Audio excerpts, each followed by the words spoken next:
Bismillahirrahmanirrahim. Assalamualaikum warahmatullahi wabarakatuh. Alhamdulillahi rabbil alamin.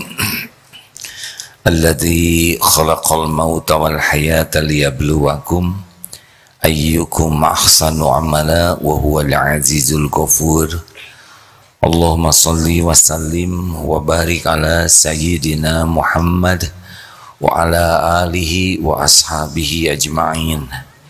Ya Allah, Allahumma aftah lana hikmatak wansur alaina rahmatak ya dzal jalali wal ikram. Allahumma a'inna ala zikrik wa syukrik wa husni ibadatik. Ya Allah, Allahumma inna nas'aluka ridhoka wal jannah wa na'udzubika min sakhatika wan nar. Ya Allah, berkahi, ridhoi majelis ini ya Rabb. Jadikan siapapun yang Engkau hadirkan, yang menyimak, benar-benar menjadi hamba yang Engkau sukai, yang Engkau ridhoi. Ya Allah, lindungi kami dari niat yang salah, lindungi kami dari ilmu yang tidak manfaat, lindungi kami dari amal yang tidak Engkau terima. Taqabbal minna ya karim, innaka antas samiul alim. Amin ya rabbal alamin. Hadirin, masih membahas tentang upaya kita menjadi orang yang ikhlas. Karena orang yang ikhlas, salah satu manfaatnya adalah tidak ditipu setan. Orang yang ikhlas bahagia, dibahagiakan oleh Allah. Karena orang yang ikhlas melakukan sesuatu yang paling dicintai Allah, disukai Allah, yaitu memurnikan niat. Kita dengar ayatnya yang lebih lengkap. Ustaz Fadal, surat Al-Bayyinah ayat 5. A'udzu billahi minasy syaithanir rajim. Wa ma umiru illa liya'budullaha mukhlishina lahud-din حنفاء ويقيموا الصلاة ويؤتوا الزكاة وذلك دين القيمة. Padahal mereka hanya diperintah menyembah Allah dengan ikhlas mentaatinya semata-mata karena menjalankan agama, dan juga agar melaksanakan sholat dan menunaikan zakat, dan yang demikian itulah agama yang lurus. Wa ma umiru illa liya'budullaha mukhlishina lahuddin hunafa wa yuqimu sholata wa yutu zakata wa dzalika dinul qayyimah. Padahal mereka hanya diperintah menyembah Allah dengan khalis, murni, ikhlas, semata-mata karena Allah, ya, menjalankan agama karena Allah, dan juga agar melaksanakan sholat, menunaikan zakat, dan yang demikian itulah agama yang lurus. Lihat hadirin, jadi sebelum perintah amal, sholat, zakat, yang diperintah itu adalah benar-benar ikhlas. Khalis itu murni, tidak ada pencampurnya. Orang yang ikhlas itu orang yang sangat disukai Allah, sehingga Allah membahagiakan hatinya. Hati ini dikuasai Allah, dibulak-balik oleh Allah, muqallibal qulub. Allah tahu walaqad khalaqnal insana wa na'lamu ma tuwaswisu bihi nafsuh. Allah menciptakan manusia dan Allah tahu apa yang dibisikkan di hati kita. Innallaha la yanzuru ila suwarikum wa amwalikum walakin yanzuru ila qulubikum wa a'malikum. Hadis sahih Muslim. Sesungguhnya Allah tidak melihat rupa dan hartamu, tapi Allah melihat hati dan amalmu. Jadi sebelum beramal, niat dulu. Innamal a'malu bin niat. Luar biasa. Para ulama sangat paham betul tentang betapa penting dan dahsyatnya efek dari keikhlasan, sehingga di kitab-kitab ditulis tentang ikhlas sebagai bab pertama. Sayang sekali kalau kita sibuk beramal tapi tidak pernah belajar ilmu ikhlas, tidak bersungguh-sungguh berusaha menjadi orang ikhlas. Karena orang yang tidak ikhlas seperti yang ke pasar sibuk mungutin kerikil, walaupun kantongnya penuh, kerikil ini tidak ada manfaatnya, tidak bisa beli apa-apa. Kita banyak beramal tapi tidak punya ikhlas, tidak punya apa-apa, tidak punya apa-apa. Kita sholat, saum, zakat, baca Quran, berbakti ke orang tua, bekerja, belajar, dakwah, semua amal harus dengan ikhlas nilainya itu. Jadi kalau kita tidak belajar ikhlas dan tidak berusaha ikhlas, benar-benar kita tuh tidak punya apa-apa. Tidak punya apa-apa. Maka jangan bosan kalau saya masih berusaha membahas hal ini. Tahu kenapa? Karena saya pengen jadi orang ikhlas. Mudah-mudahan dengan membahas ini kita bisa saling menyemangati untuk semakin ikhlas. Nah rekan-rekan, dalam pertemuan sebelumnya, ikhlas itu membuat orang bahagia. Pokoknya kalau kurang bahagia dalam beramal pasti kurang ikhlas. Sudah pasti itu rumus. Kalau beramal ikhlas, kalau menerima takdir ridho, itu gerbangnya. Kata Imam Ali, berkata Ali bin Abi Thalib karamallahu wajhah, beliau berkata begini, ciri orang yang beramal riya itu ada 4. 1, kalau tidak ada orang tidak semangat. Kita periksa diri kita nih, kalau tidak ada orang semangat tidak kita beramal. Kalau tidak ada orang tidak semangat, ciri-ciri kurang ikhlas. Yang kedua, kalau ada orang semangat. Dilihat orang, banyak orang semangat, sedekah semangat, dakwah semangat, kemudian ya kebaikan-kebaikan lain, mungut sampah, ngerapikan sendal, rajinnya juga nambah kalau ada orang. Nih ciri-ciri kurang ikhlas. Yang ketiga, kalau dipuji tambah semangat. Wah rajin, ngebul saja itu hadirin. Wah bacaannya bagus, semakin semangat. Pokoknya kalau dipuji makin semangat, itu ciri-ciri karena pujian. Dan kalau tidak dipuji, ciri yang keempat, patah semangat. Ah, adzan kamu mah rebek, udah kapok, tidak adzan lagi. Saudara ngimaminnya juga nggak enakan, bacaannya salah, kapok. Bukannya belajar, tapi berhenti dari sholat sekaligus itu.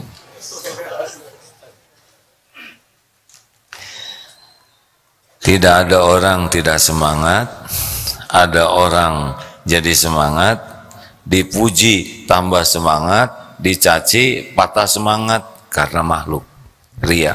Itu kata Ali bin Abi Thalib. Berikut ini akan dibacakan hadis panjang dari hadis Imam Bukhari, ya. Ini menunjukkan bahwa keikhlasan itu berdampak kepada dahsyatnya pertolongan Allah yang memang di luar kemampuan kita, tapi Allah menolong berkah dari keikhlasan amal. Sehingga sebagian ulama mengatakan ini adalah salah satu contoh bertawasul dengan amal soleh. Hadis riwayat Imam Bukhari dalam sahihnya menceritakan tentang kisah 3 orang yang terjebak di dalam gua.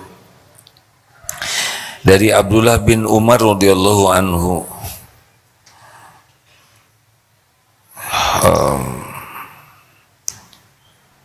beliau berkata, aku mendengar Rasulullah sallallahu alaihi wasallam bersabda, ada 3 orang dari umat sebelum kalian.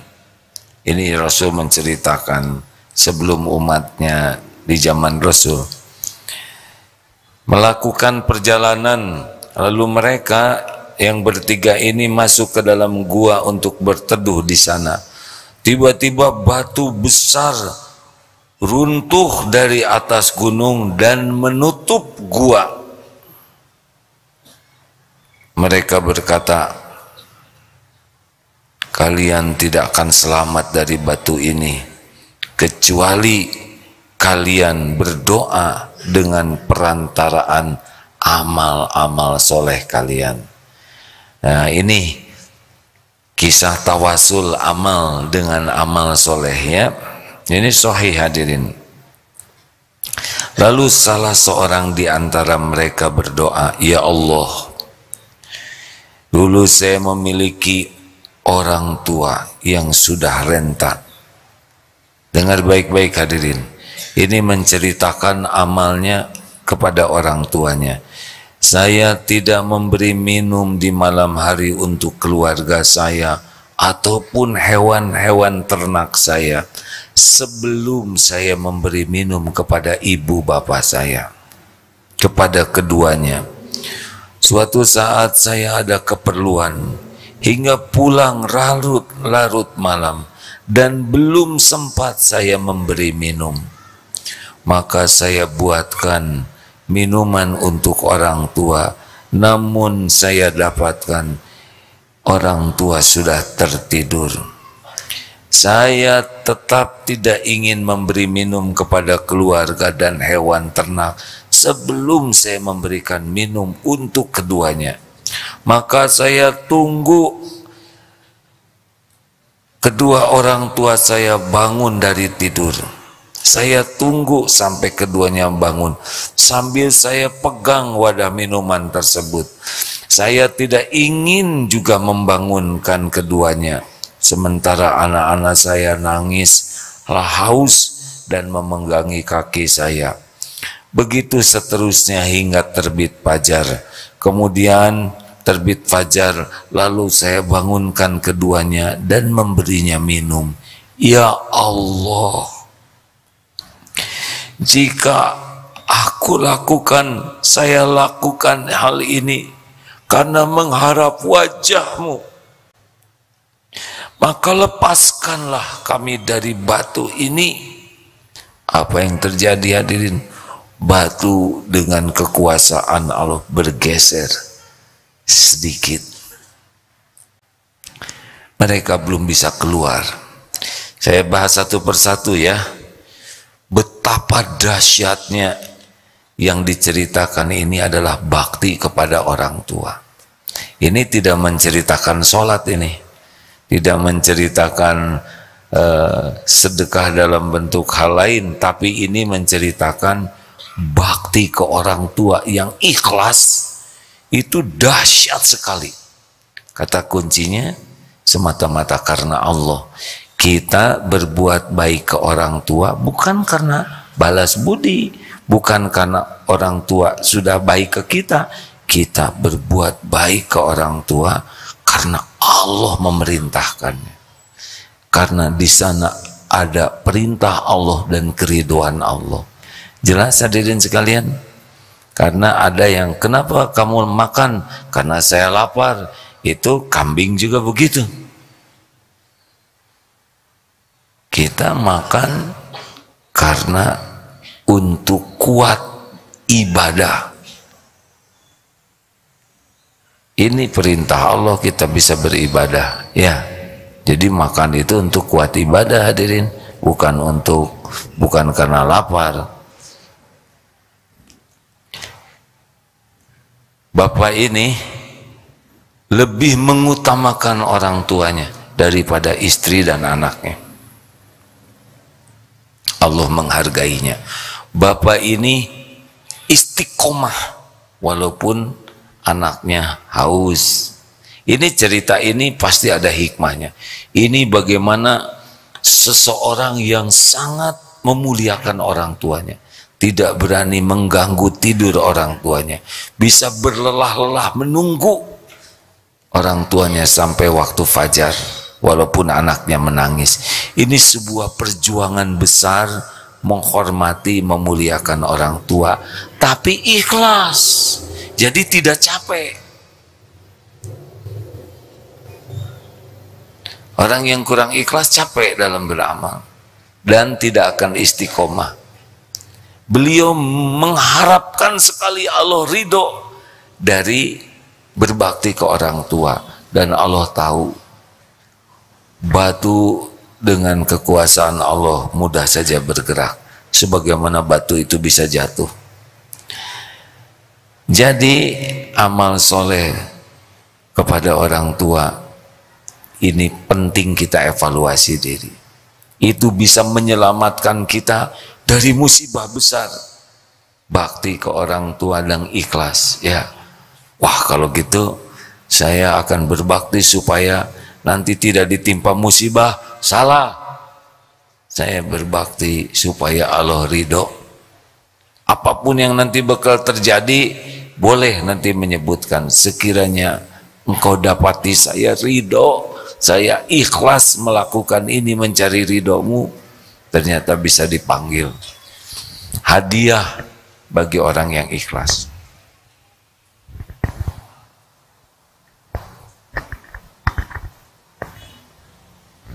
Yang kedua,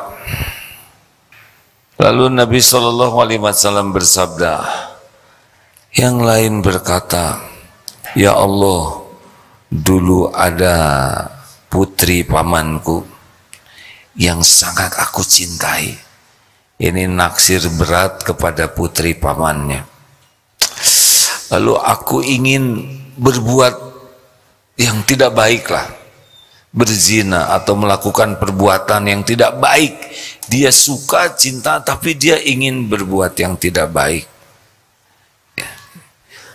Namun dia tidak mau. Sehingga suatu saat terjadi musim paceklik, maka dia datang nih si putri ini untuk minta bantuan. Maka aku memberikan kepadanya 120 dinar dengan syarat dia mau menyerahkan dirinya kepadaku. Maka dia bersedia. Ini lagi paceklik nih, tidak ada makan, tidak ada apa-apa, sehingga dia terpaksa menerima uang dengan syarat tersebut. Hingga aku dapat melakukan apa yang aku inginkan terhadapnya. Tapi dia berkata, takutlah kepada Allah, bertakwalah kepada Allah, cincin tidak boleh dilepas kecuali yang berhak. Maka aku pun takut melakukan perbuatan itu. Lalu aku tinggalkan dia. Padahal dia orang yang paling aku cintai. Aku tinggalkan pula emas yang telah aku berikan kepadanya. Ya Allah, jika aku melakukan hal tersebut karena mengharap wajah-Mu, mengharapkan keridhaan-Mu, maka bebaskanlah aku dari apa yang aku alami ini. lalu batu itu bergeser, namun mereka masih belum dapat keluar. Hadirin, ini kisah disampaikan Rasulullah ini luar biasa. Ternyata kesungguhan kita menjauhi maksiat, meninggalkan dosa, walaupun sudah begitu besar peluangnya ada, dan kita tidak jadi maksiat karena takut kepada Allah, ini luar biasa disukai oleh Allah.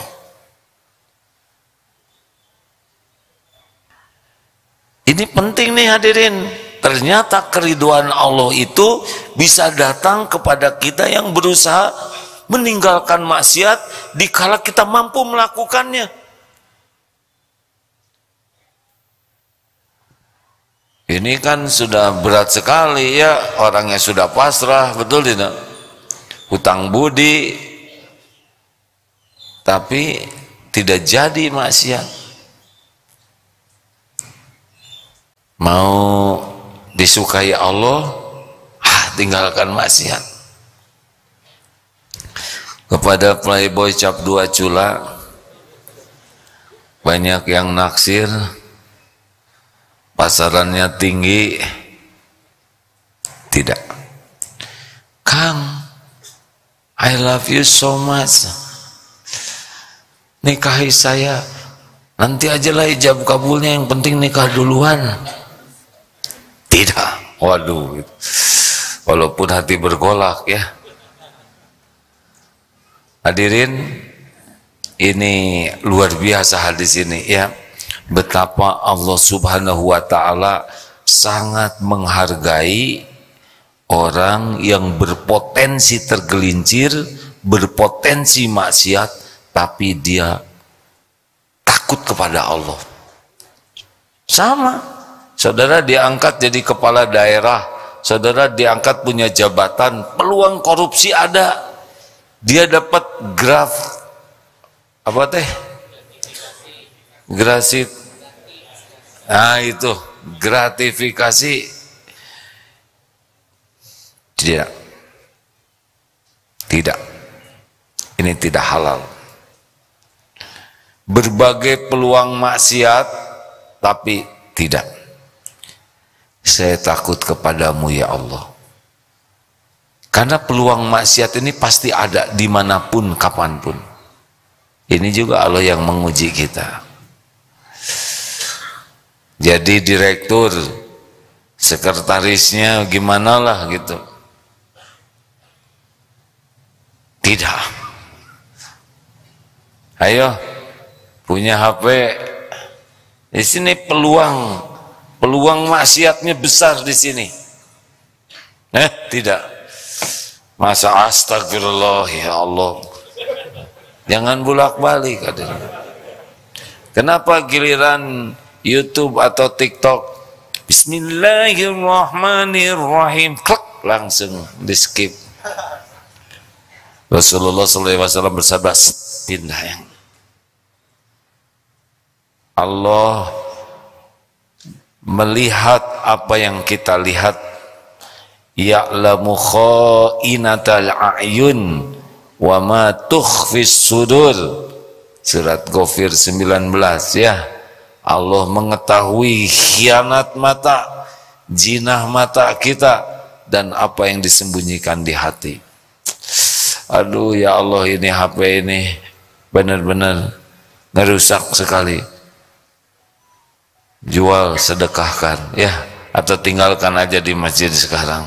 Oh berat atau itu mah, belum kataikan ya enggak, sebab ini juga belum lunas. Contoh nih, yang punya pacar sudah terlalu dekat, tiap ketemu kecenderungannya jadi dosa. WA terus, teleponan terus, video call terus, dan Allah pasti melihat apa yang dilakukan, pasti mendengar apa yang diucapkan, pasti mencatat, dan pasti ada balasannya. Ya Allah, saya padahal masih belum terpikir nikah, tapi sudah segini. Saya niat putuskan karena engkau. Karena saya takut saya dosa, dia dosa. Padahal kami belum tentu jodoh. Astagfirullah. Neng, demi, sebetulnya akang nggak kuat mengatakan ini. Waduh. Demi supaya selamat dari murka Allah, putus aja. Punten, semoga dapat yang lebih baik dari Kang Mas. Alhamdulillah, beneran jadi, ya syukur ya Allah. Kok diputusin bahagia? Dan dari dulu juga udah pengen katanya. Oh, itu tambah barokah hadirin. Berarti Allah memudahkan urusan. Benar? Aduh. Siap-siap nih bahwa kita bisa dicintai Allah, salah satu di antaranya ketika kita berpeluang berbuat maksiat dan tidak kita lakukan karena takut kepada Allah. Hadirin dengar ya, setiap kita maksiat pasti disaksikan Allah dan pasti ada balasannya. Tidak ada yang tidak tercatat, tidak ada sekecil apapun yang tidak ada balasannya. Faman ya'mal mithqala dzarratin khairan yara wa may ya'mal mithqala dzarratin syarran yara. Sekecil apapun kita akan lihat balasannya.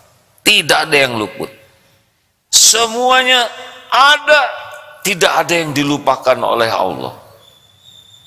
Maka kalau kita tidak tobat, in ahsantum ahsantum li anfusikum wa in asatum falaha. Kalau kita tidak tobat, iya dia bakal ngejar kita tuh. Semua. Saudara jangan merasa aman. SMP sudah balik belum? Sekarang kan SD baliknya ya. Cinta monyet, cinta beruk, bekantan, cinta gorila tercatat.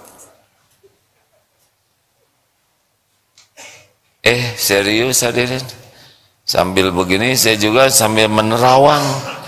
Astagfirullah. Untung dulu agak culun saya, telat pubernya hadirin. Semuanya dicatat, kalau nggak ditobatin pasti nanti ada balasannya. Kenapa jadi pada lesu begini? Yang keren-keren merasa primadona, wah itu berat dosanya. Yang ketiga,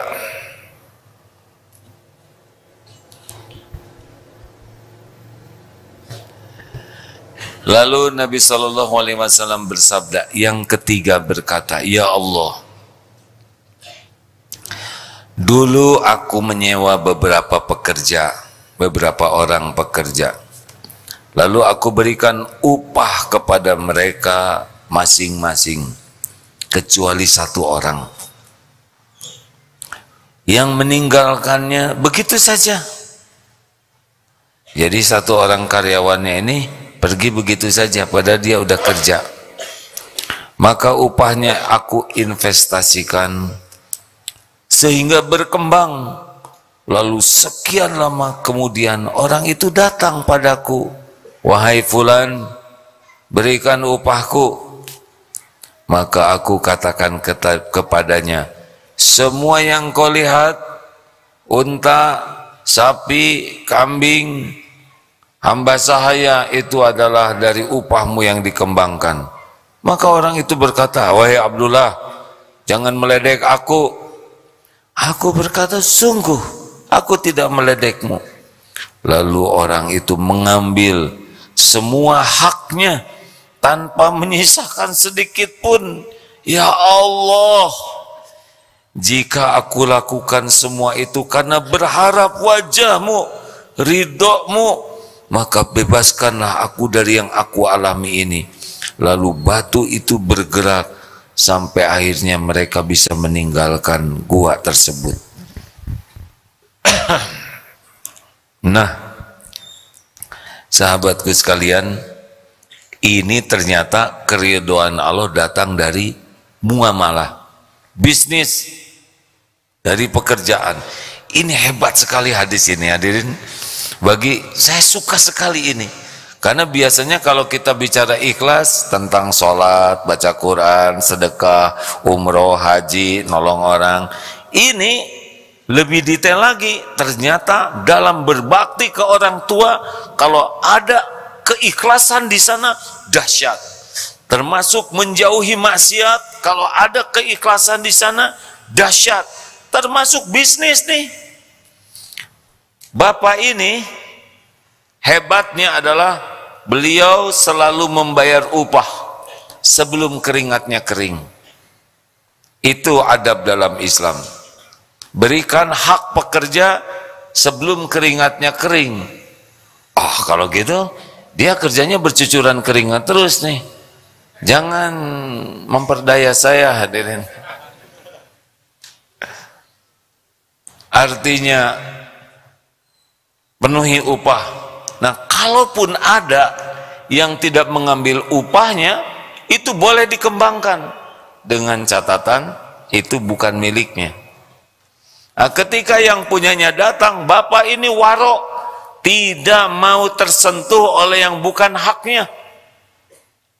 Kewaroan inilah, dan laku ambil, ternyata diambil onta, kambing. Aduh, saya juga nggak bisa membayangkan lah. Mudah-mudahan karyawan beres semuanya lah. Jangan sampai bisnis udah gede, mobil diambil, motor, sepeda, udah nyesek nih ya. Belum juga apa-apa kita udah nggak ridho ya.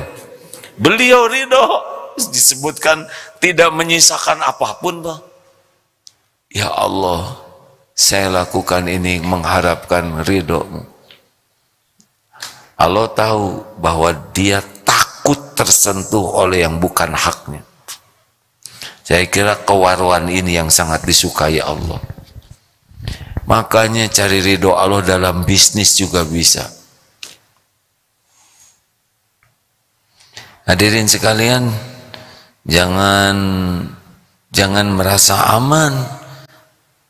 Pergi ke kantor, ada jepitan buku punya kantor kecil, bawa, kosong. Itu bukan hak kita. Kita bisa beli sendiri jepitan buku, kenapa ngambil jepitan punya kantor?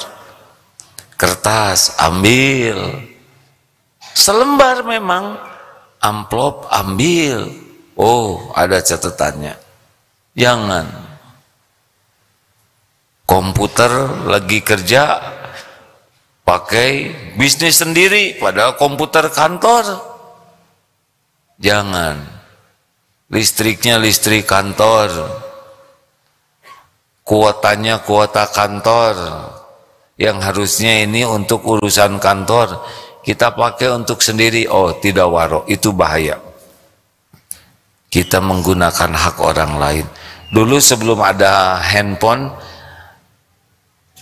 terkesan ada seseorang, beliau seorang manajer, di mejanya ada telepon. Dulu belum ada handphone, tapi kalau beliau akan telepon ibunya, keluar dulu dari kantornya, cari telepon umum. Saking waroknya tuh.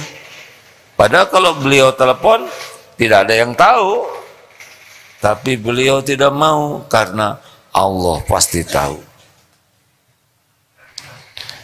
Ayo, pada mikir semua, aduh, ini di dompet, tadi dompet kantor ya.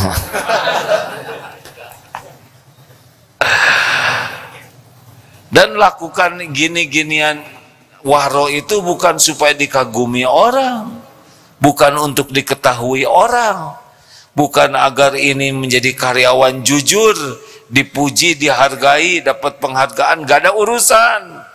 Orang ikhlas itu tidak ada urusan dengan penilaian makhluk. Orang ikhlas itu pusat pikirannya satu, Allah ridho. Jadi fokus saja di dalam melakukan apapun.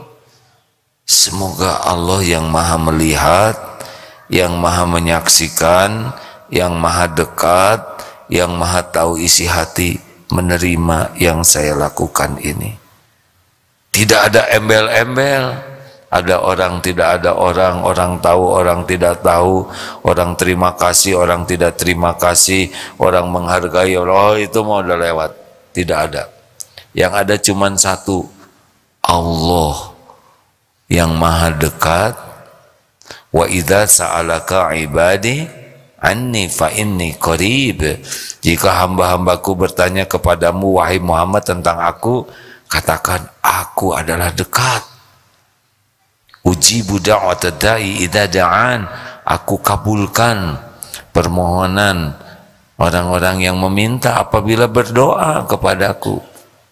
Falyastajibu li falyu'minu bi la'alakum yarsyudun.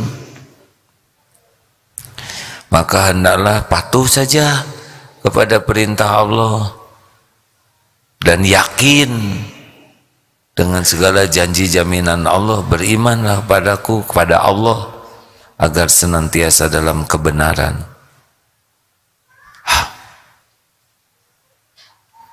Gitu, sudah segitu aja. Sebetulnya tadi saya membaca banyak tentang kisah-kisah orang ikhlas sampai mules perut ini, hadirin. Luar biasa. Nyaris kita, ya maaf ya, saya agak sering berceramah tentang keikhlasan, tapi ketika mengetahui kisah orang-orang ikhlas, aduh, ngejomplang sekali. Sebagian ulama tuh takut sekali terkenal, karena terkenal itu bisa menggerus keikhlasan. Sebagian berusaha ingin pindah aja lah ke tempat orang-orang yang tidak kenal. Karena kita kalau dikenal tuh jadi jaim. Ketemu orang, apa kabar? Padahal nggak ikhlas, supaya kelihatan ramah. Assalamualaikum, aduh ramah ya. Padahal acting semua itu demi dipuji.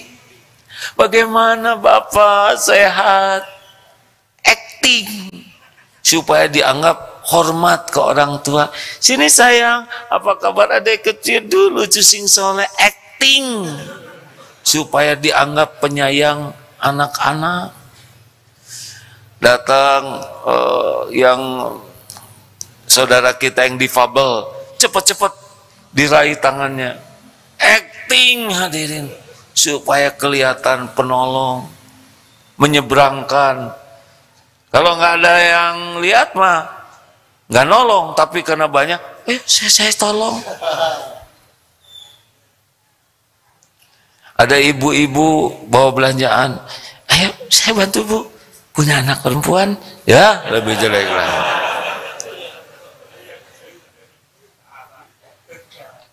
Semuanya terjadi nggak ikhlas.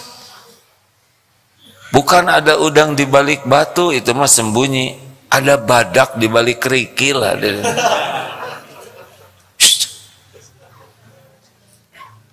Hampir setiap yang kita lakukan tuh nyaris zero di sisi Allah.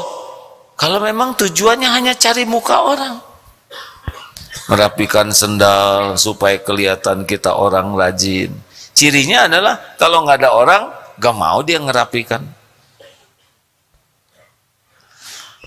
Termasuk amalan ini membuat kita ingin diperlakukan spesial.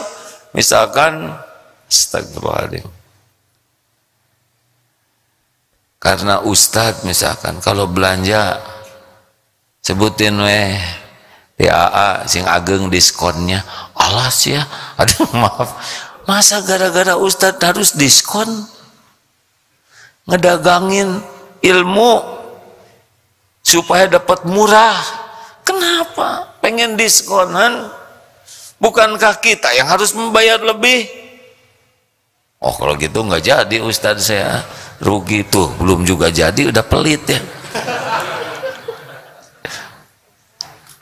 Ingin difasilitasi khusus karena kita penceramah misalkan ya, dakwah, ingin kalau diundang pakai ya kelas bisnis, tidurnya kenapa harus diperlakukan spesial? Kalau bisa pakai sirine, itu juga pakai sirine. Pas turun marah karena ternyata mobil jenazah. Kenapa marah ya enggak? Nggak boleh, karena kita ilmu agama kita, karena dakwah kita, karena ibadah kita, terus kita jadi ingin diperlakukan spesial. Itu kan sama dengan ngedagangin ilmu, amal untuk duniawi, benar?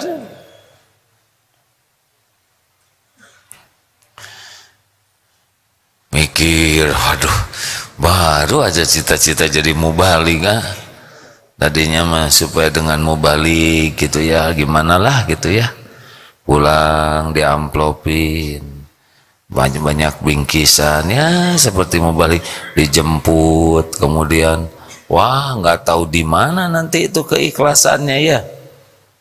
Toh kalau ada yang memperlakukan seperti itu, padahal kita tidak minta, tidak ingin, ya syukurilah, mudah-mudahan tidak ngebebani. Tapi jangan jadi nego, harus ini, harus itu, apalagi pakai tarif. Waduh, dakwah pakai tarif. Jangan. Nanti Allah mempermalukan kita ya.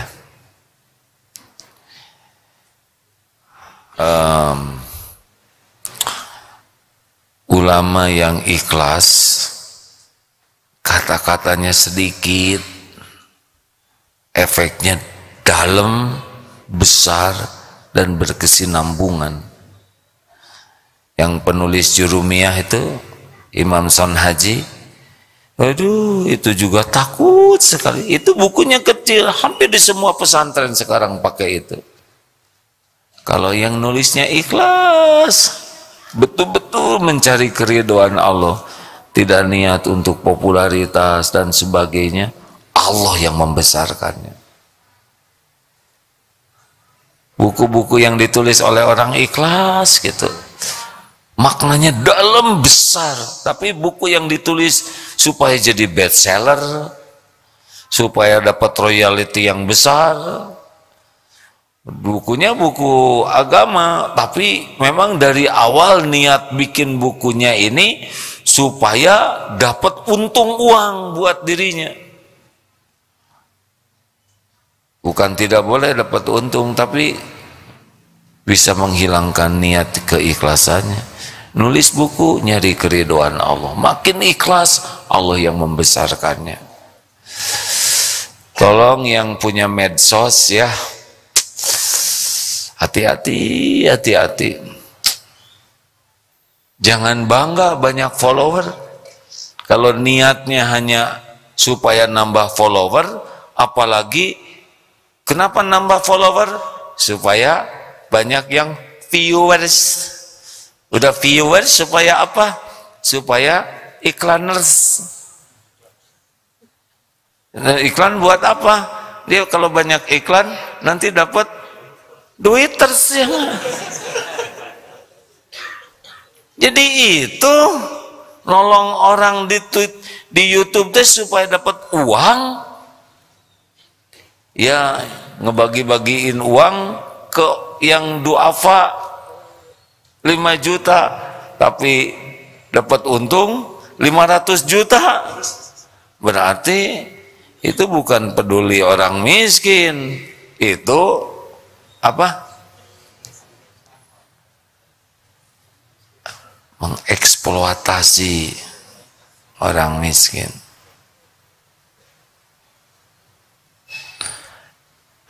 Jangan suudon.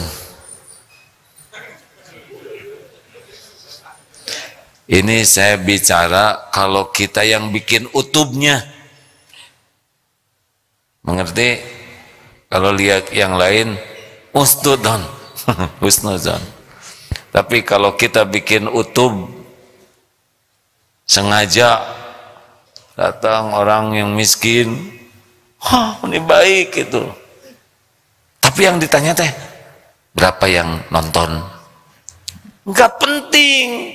Walaupun nggak ada yang nonton dan nggak viral sama sekali ya, hanya 2 lah yang nontonnya, dirinya dan yang ngemerah.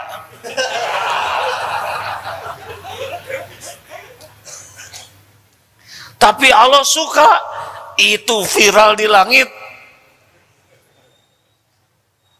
Allah ridho, itu paling top tuh utub itu. Walaupun yang nonton cuma dia dan yang kameramen kepaksa nonton karena bikinan dia, ya enggak? Ada kameramen ya, gembira sekali sih. Aduh, kayaknya menderita ya pengajian ini ya. Beberapa calon YouTubers langsung enggak salah, maka datang ke sini. Bukan tidak boleh bikin YouTube, tapi nyari apa? Bikin konten terbaik supaya Allah ridho. Rezeki mah dari mana aja. Jangan sampai kita bikin konten yang sepertinya Islami tapi tujuannya fulusi.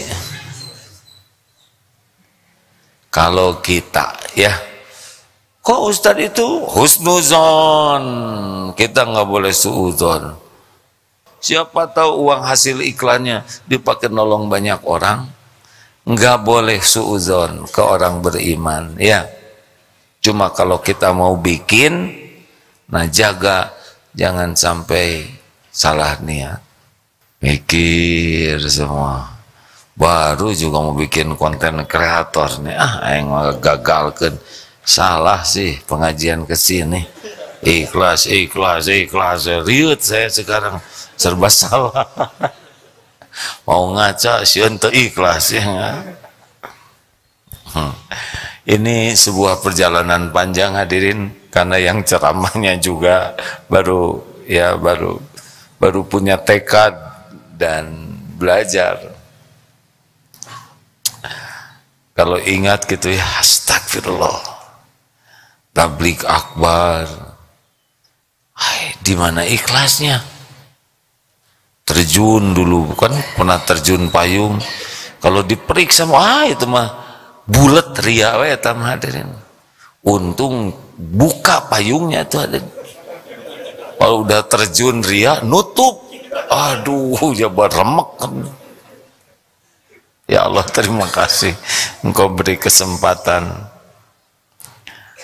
Azan ya, dulu pernah jadi muazin, aduh enggak tuh, susah ikhlas.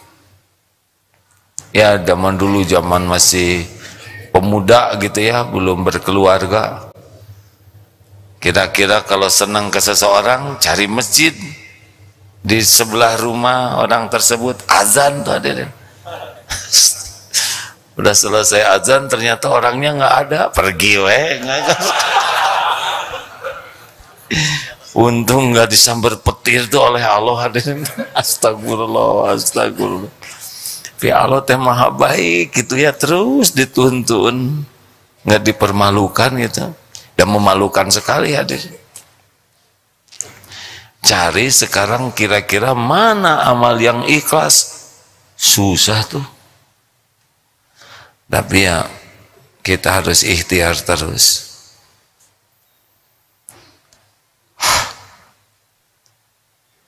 Ini ceramah-ceramah gini juga nih, belum tentu ikhlas juga nih. Ya kita minta tolong ke Allah ya, supaya diberikan hati yang ikhlas.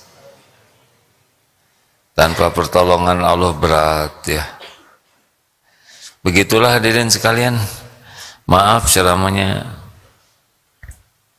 seperti ini, mudah-mudahan memotivasi untuk jangan jaim. Salah seorang ulama mengatakan, pokoknya orang kalau sudah senang dipuji, senang disanjung, diperlakukan spesial, dan senang dengan apa yang ada di tangan orang lain, susah ikhlasnya. Kalau udah senang ada sesuatu di tangan orang, apakah uang, apakah barang, kita berbuat dan kita pengen, udah susah ikhlasnya. Makanya punya teman orang kaya harus lebih hati-hati tuh.